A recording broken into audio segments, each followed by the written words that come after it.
everyone, how are you? So, આજનો topic એ હતો કે તમારા માટેનો જે ટાઈમ હોય ને કાઢવો જરૂરી હોય છે. ભલે તમે ગમે એટલા બિઝી હોવ છો કે તમારી જોબ ચાલુ હોય કે તમે જોઈન્ટ ફેમિલીમાં રહો છો કે ગમે તે રીતના એમ, તો તમારો મી ટાઈમ ને એ બહુ ઇમ્પોર્ટન્ટ હોય છે.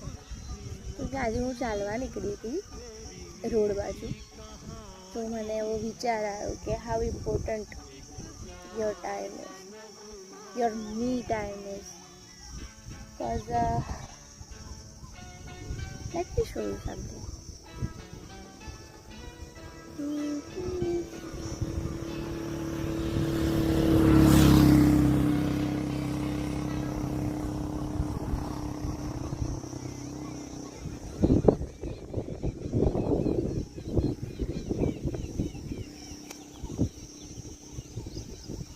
સારું લાગે છે, ઠંડો ઠંડો પવન, કલબલાટ, ઇનર પીસ,